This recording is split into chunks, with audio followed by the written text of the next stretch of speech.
بسم اللہ الرحمن الرحیم۔ السلام علیکم۔ میں بازار میں کپڑے خرید رہی تھی جب ایک عورت اپنی بیٹی میرے پاس رکھ کر باتھ روم جانے کا کہہ کر چلی گئی، لیکن جب وہ 2 گھنٹے بعد بھی واپس نہ آئی تو میں بچی کو اپنے ساتھ گھر لے آئی کیونکہ میں بے اولاد تھی۔ میرا شوہر بچی کو بہت پیار کرتا، میں خوش تھی، مجھے گھر بیٹھے اولاد مل گئی تھی، میں اسے بہت پیار کرتی۔ اب میں اس بچی کو گھر سے نکالنے سے ڈرتی، کہیں اس کو اس کی ماں دیکھ نہ لے۔ پر ایک دن وہ عورت مجھے میری ساس کے ساتھ نظر آئی اور یہ جان کر میں حیران رہ گئی کیونکہ وہ تو میرا نام رضیہ ہے۔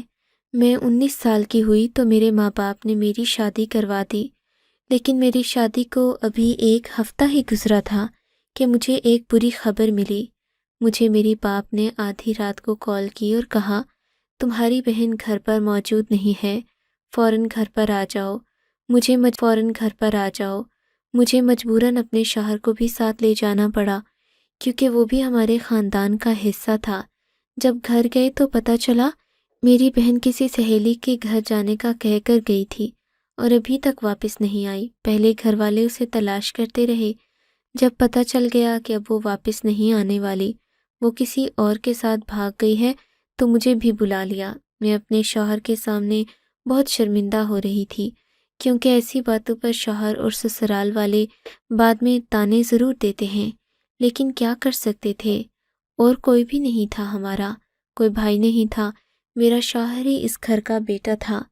اس نے اپنی طرف سے تلاش کرنے کی بہت کوشش کی، میرے ماں باپ کو تسلیاں بھی دیں، لیکن میری بہن کسی کے ساتھ بھاگ گئی تھی اور اس بات میں کوئی شک نہیں تھا کیونکہ میری امی کا کہنا تھا کہ وہ دن پر کسی سے فون پر باتیں کیا کرتی تھی، کہہ رہی تھی کہ شادی تو اپنی مرضی سے ہی کروں گی اور لڑکا بھی میں نے دیکھ لیا ہے، اور تمہاری شادی میں ہی ہمیں اس کے لیے ایک لڑکا پسند آ گیا تھا۔ ان لوگوں کو بھی یہ اچھی لگی تھی، انہوں نے ہم سے رابطہ بھی کیا۔ یہی بات رات کو اسے بتائی تھی اور اگلے دن غائب ہو گئی۔ ہم لوگ واپس آ گئے، بہت پریشان ہو گئے، میرے ماں باپ پریشان رہنے لگے، بابا کی طبیعت خراب ہو گئی۔ اس کے بعد جب بھی میری شوہر کے ساتھ کوئی لڑائی ہوتی، وہ مجھے میری بہن کا ہی طعنہ دیتا۔ ایک دفعہ پھر میری لڑائی ہوئی کیونکہ ہماری شادی کے شروع کے دن تھے، کسی نہ کسی بات پر ہماری بحث ہو جاتی تھی۔ وہ غصے میں آ کر کہنے لگا، اگر میرے ساتھ نہیں رہ سکتی تو بھاگ جاؤ، تمہاری بہن بھی تو بھاگی ہے، یہ تو تم لوگوں کا خاندانی کام ہے، تمہارے لیے بھاگنا کون سا مشکل ہے؟ جب وہ اپنے گھر سے بھاگ سکتی ہے تو تم میرے گھر سے بھاگ جاؤ، تمہیں کیا فرق پڑے گا؟ میں گھر سے بھاگ جاؤ، تمہیں کیا فرق پڑے گا؟ میں اس کی باتیں سن کر بہت پریشان ہو گئی تھی۔ میری زندگی پر میری بہن کے بھاگ جانے سے بہت برا اثر پڑا تھا۔ میں اپنی بہن کے لیے بھی پریشان تھی کہ جانے کہاں ہوگی، کس حال میں ہوگی، جہاں بھی بھاگ کر گئی ہوگی اس کی عزت تو نہیں گئی، ساری زندگی اسے بھاگی ہوئی عورت ہی سمجھا جائے گا۔ ہماری شادی کو 1 سال گزر گیا لیکن اولاد بھی نہ ہو رہی تھی، اس وجہ سے ہمارے بیچ مزید تلخیاں بڑھ رہی تھیں۔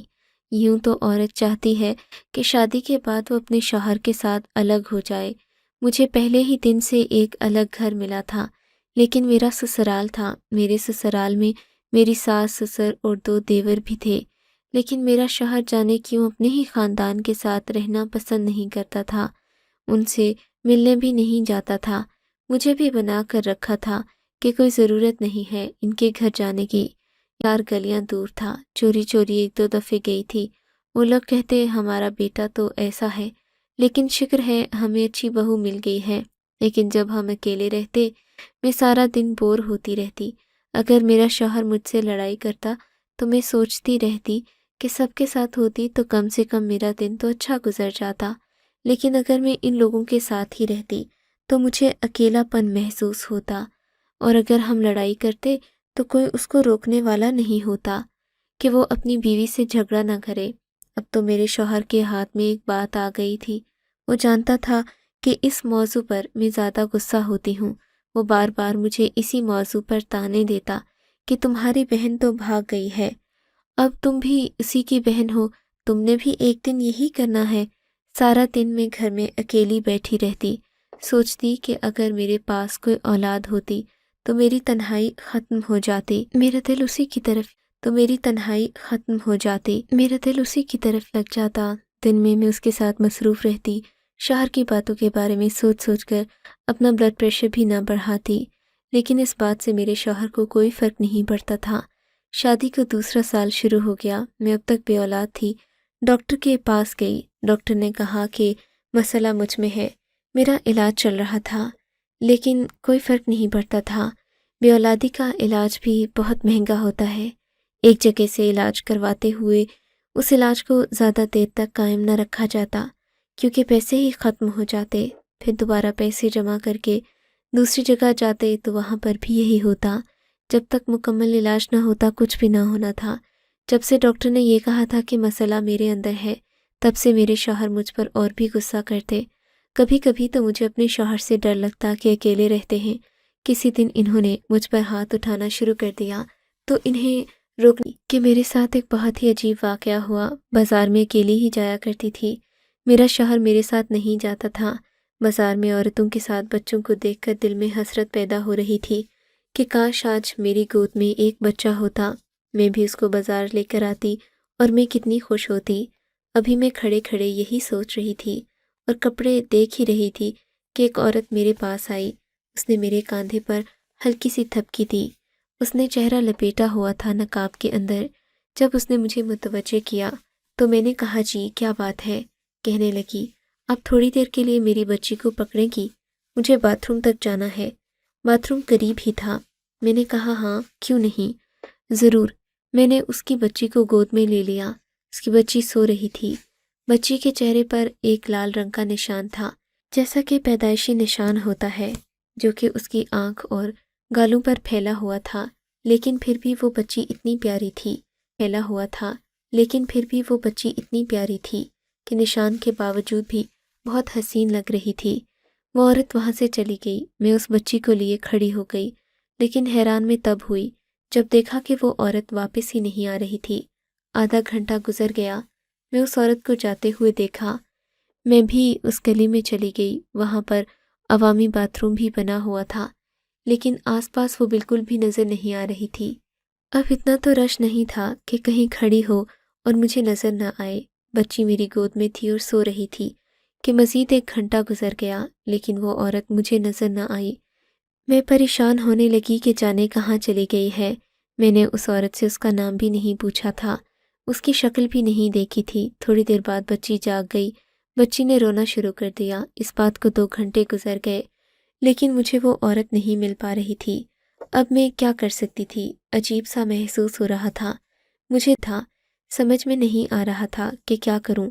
بچی کو گھر لے کر آ گئی کیونکہ بچی کو بھوک لگی ہوئی تھی۔ اسے دودھ پلایا، وہ بہت بھوکی تھی۔ دیکھا تو اس کے کپڑے پھٹے ہوئے تھے، جبکہ سردی کا موسم تھا۔ میں یوں تو بے اولاد تھی، لیکن پھر بھی چھوٹے بچوں کی چیزیں خرید کر اپنے پاس رکھتی کہ جب میری اولاد ہوگی تو وہ چیزیں استعمال کروں گی۔ اس بارے میں میرے شوہر کو بھی نہیں پتہ تھا۔ اس نے مجھے تانے ہی دینا تھے کہ تم بچے تو پیدا کر نہیں سکتی، ابھی سے شاپنگ کرتی پھر رہی ہو۔ لیکن آج وہ کپڑے اس بچی کے کام آ گئے تھے۔ میں نے اس کو نہلا دھلا کر کپڑے پہنا دیے، کمبل میں لپیٹ کر دودھ پلا رہی تھی۔ اس کو ہی گود میں لیے بیٹھی تھی کہ دروازے پر دستک ہوئی۔ شام کا وقت تھا، میرا شوہر آ گیا۔ میں نے اس بچی کو کمرے میں کمبل کے اندر سلا دیا اور جا کر دروازہ کھولا۔ میرے شوہر نے مجھے دیکھتے ہی کہا آج بڑی خوش ہو رہی ہو، کیا بات ہے؟ میں نے اپنے شوہر کا ہاتھ پکڑ لیے، ایک تحفہ ہے میرے پاس، آج تم بھی حیران ہو جاؤ گے۔ بہت زیادہ خوش بھی۔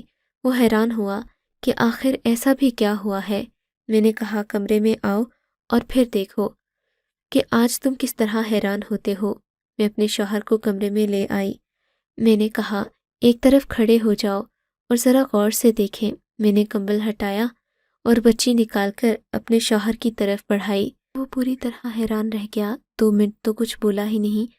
میرے قریب آ کر ایک جھٹکے سے میرے ہاتھ سے وہ بچی لے لی اور اسے غور سے دیکھنے لگا۔ تھوڑی دیر تک تو اس نے کوئی جواب ہی نہیں دیا، پھر جیسے کسی سوچ میں پڑ گیا، کہنے لگا یہ کس کا بچہ ہے؟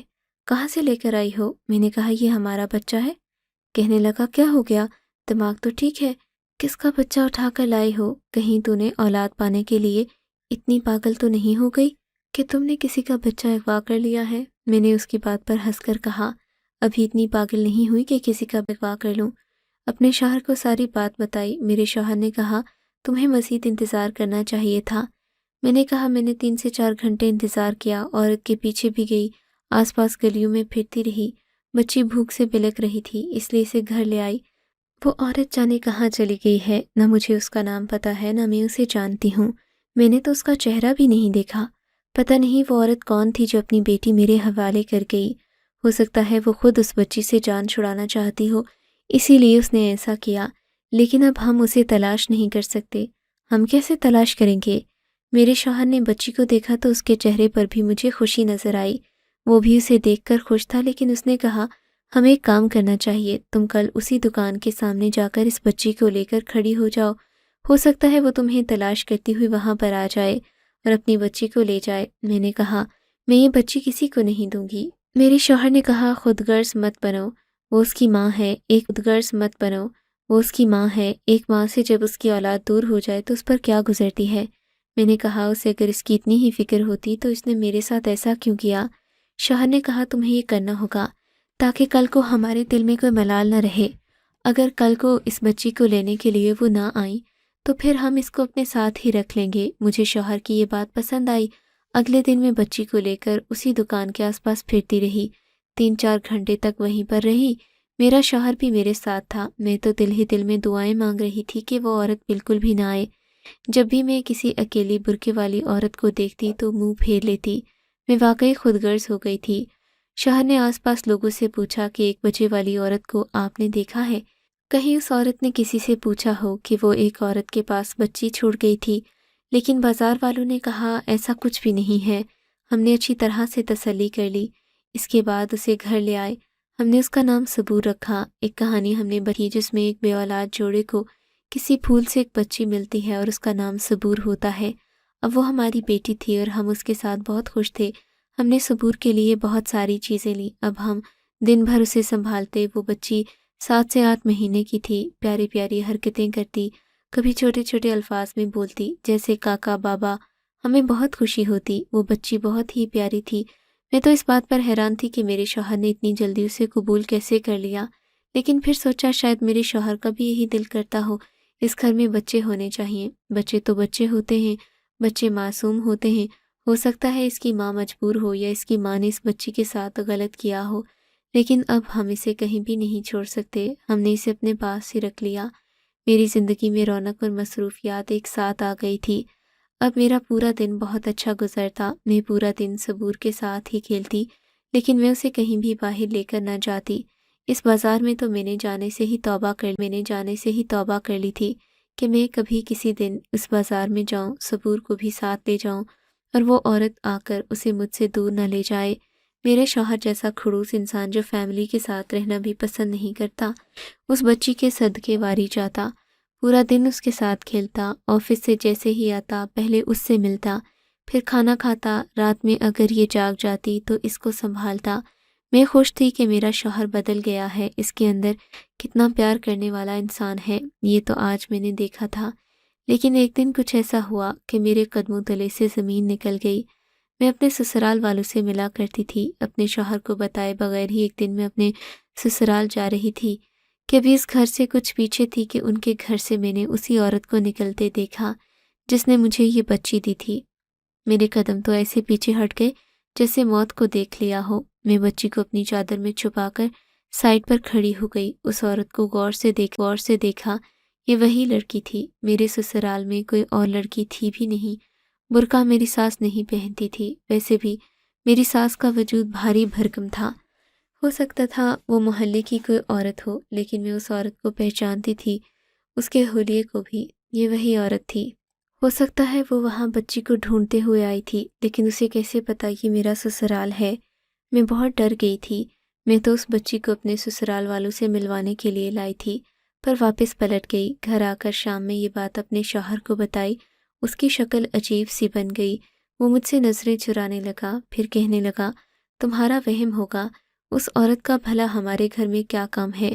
تم مجھ سے چھپ کر گھر والوں سے ملتی ہو۔ میں نے کہا، اس بات کو چھوڑ دو، یہ بات اتنی ضروری نہیں ہے۔ اگر میں ان سے ملتی ہوں تو میں کچھ غلط نہیں کرتی، وہ میرے سسرال والے ہیں، میرا ان کے ساتھ رشتہ ہے۔ مجھے یہ بتاؤ وہ میرے سسرال میں کیا کر رہی تھی؟ میں لگتا ہوں تمہیں کوئی وہم ہوگا، تم اس بچی کو لے کر اتنی زیادہ وہمی ہو گئی ہو کہ تمہیں ہر جگہ اس کی ماں نظر آتی ہے کہ کہیں وہ آ کر اسے لے نہ جائے۔ تمہارا دماغ خراب ہو گیا ہے اگر کوئی مسئلہ نہیں ہے، کیونکہ ہر ٹائم تم یہی سوچتی رہتی ہو کہ وہ اسے لے جائے گی۔ شاید میرا شوہر ٹھیک کہہ رہا تھا، کیونکہ یہ تو سچ تھا کہ اس عورت کا میرے سوالوں کے ساتھ کوئی تعلق نہیں نکلتا تھا۔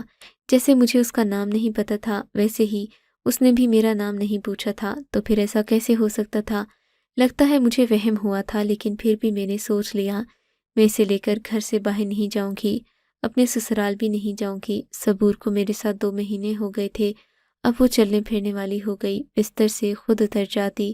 ایک دن میں اسے سلا کر خود نہانے چلی گئی، لیکن ابھی نہا رہی تھی کہ مجھے اس کی آواز آئی، شاید وہ جاگ گئی تھی۔ میرے دل میں ڈر اٹھا کہ بیچاری گر نہ جائے۔ جلدی جلدی اپنا کام ختم کر کے باہر آئی تو سامنے کا منظر دیکھ کر میرے قدموں تلے سے زمین نکل گئی۔ صبور کو میری ساس نے اٹھا رکھا تھا اور اسے حیران ہو کر دیکھ رہی تھی۔ میری ساس کی آنکھوں میں آنسو تھے، وہ رو رہی تھیں، صبور کو بار بار گلے لگاتی اور روتی جاتی۔ میں نے کہا آپ رو کیوں رہی ہیں؟ میں نے ان کے ہاتھ سے صبور کو فوراً لے لیا۔ وہ کہنے لگیں یہ بچی تمہارے پاس کیسے آئی، کہاں سے ملی؟ تو میں نے قدرے غصے سے کہا کہیں سے بھی ملی ہو، آپ کو اس سے کیا ہے؟ میری ساس مجھ سے ملنے آئی تھی، لیکن بچی کو دیکھ کر عجیب طریقے سے پیش آنے لگی۔ میری ساس نے کہا یہ بچی تو… ان کے آنسو ان کی زبان میں حائل ہو گئے تھے۔ میں نے کہا کیا آپ جانتی ہیں اس بچی کو؟ وہ کہنے لگیں یہ میری نواسی ہے۔ میں نے کہا ایسا کیسے ہو سکتا ہے؟ کیا مطلب آپ کی نواسی؟ جبکہ آپ کی تو کوئی بیٹی نہیں، تو پھر نواسی کہاں سے آ گئی؟ پھر میری ساس نے مجھے کچھ ایسا بتایا کہ میں حیران رہ گئی۔ ساس نے کہا میری ایک بیٹی تھی جس کا نام ارن تھا، لیکن وہ ہم سب کا منہ کالا کسی کے ساتھ بھاگ گئی۔ اس کے بعد سے ہم نے اسے کبھی نہیں دیکھا۔ تمہارے شوہر نے ہم سب سے بھی رشتہ توڑ لیا، کیونکہ اس کو لگتا تھا یہ سب ہماری وجہ سے ہوا، کیونکہ ہم نے اس پر نظر نہیں رکھی، اسے بہت زیادہ بگاڑ دیا تھا۔ وہ ہماری اکلوتی بیٹی تھی، اس کی ہر بات مانتے تھے۔ تمہارا شوہر لڑکی کو پارلر بھیجنے کے خلاف تھا، ہم نے اسے پارلر میں کورس کرنے کو بھیجا، وہ وہاں سے ہی بھاگی تھی، اس لیے ہمارے ساتھ یہ کوئی تعلق نہیں رکھتا۔ لیکن یہ سن کر میں حیران رہ گئی، میری بہن بھی گھر سے بھاگ گئی تھی، تو میرے شوہر نے مجھے آج تک اس کے بارے میں اتنی باتیں سنائیں، جبکہ اس کی اپنی بہن نے یہ سب کیا۔ لیکن میں نے ان سے کہا کہ آپ کو کیسے پتہ یہ صبور کی بچی ہے؟ وہ میری بیٹی ہی تھی جو تمہیں یہ بچی پکڑا کر گئی ہے، کیونکہ وہ تمہارے بارے میں جانتی ہے۔ میں نے کہا آپ یہ کیسے کہہ سکتی ہیں کہ وہ آپ کی بیٹی؟ ہو سکتا ہے وہ کوئی اور عورت ہو۔ میری ساس نے کہا تم اس بچی کے چہرے پر نشان دیکھ رہی ہو نا، ایسا ہی نشان میری بیٹی کے چہرے پر بھی ہے۔ ماں کے نشانات ہیں جو بچوں میں آتے ہیں، ورنہ وہ تمہیں ہی بچی کیوں پکڑا کر جاتی؟ وہ جانتی ہے تم بے اولاد ہو اور یہ تمہاری بھتیجی ہے۔ وہ کچھ دن پہلے ہمارے گھر آئی تھی، لیکن اس نے اس بچی کے بارے میں کوئی ذکر نہیں کیا۔ وہ چوری چوری مجھ سے ملنے آتی، کیونکہ اس کے باپ نے بھی یہ کہہ رکھا ہے کہ وہ کبھی اس گھر میں واپس نہ آئے۔ میں نے اس کو کہا کہ اگر وہ آپ کی بیٹی تھی تو اس کا حال تو بہت برا تھا، اور جب بچی میرے پاس آئی تو اس کی حالت بھی بہت بری تھی۔ لگتا ہے جس کے ساتھ بھاگ کر گئی ہے اس نے اسے چھوڑ دیا ہے، وہ بہت مشکل میں ہے، شاید اس لیے بچی کو پالنا مشکل ہو رہا تھا، کسی کے حوالے کر نہیں سکتی تھی، اس لیے میرے حوالے کر گئی، کیونکہ جس دکان سے میں کپڑے لے رہی تھی میں اکثر اسی دکان پر جاتی ہوں۔ میری ساس رونے لگی، مجھے اپنی اولاد کا دکھ کوئی ماں برداشت نہیں کر سکتی۔ میری ساس نے کہا کہ جب وہ مجھ سے ملنے آئی تھی تو اس نے مجھے ایسی کوئی بات نہیں بتائی، وہ تو کہہ رہی تھی سب ٹھیک ہے۔ ہم دعا کرنے لگے کہ وہ جلدی سے میری ساس سے دوبارہ ملنے کے لیے آئے، لیکن ایسا نہیں ہو رہا تھا۔ پھر ایک دن وہ میری ساس سے ملنے کے لیے آ ہی گئی، میری ساس نے اسے روک لیا، سب کو سارا کچھ بتا دیا۔ اس نے سب سے معافی مانگی، لیکن اسے کوئی بھی معاف کرنے کو تیار نہیں تھا۔ میں نے اپنے شوہر کو یہ سب کچھ بتا دیا، مجھے پتہ چل گیا ہے۔ میرا شوہر بھی بہت شرمندہ ہوا۔ میں نے اسے کہا تم جانتے ہو یہ تمہاری بہن کی بیٹی ہے؟ اس نے کہا ہاں میں جانتا تھا، ورنہ یوں کوئی کسی کی اولاد کو قبول نہیں کرتا۔ میں نے کہا تمہاری بہن چھوٹی تھی، معصوم تھی، اس سے غلطی ہو گئی، جس کے ساتھ وہ گئی اس نے اسے دھوکہ دیا، لیکن اس کی سزا اس بچی کو یا اسے نہیں ملنی چاہیے۔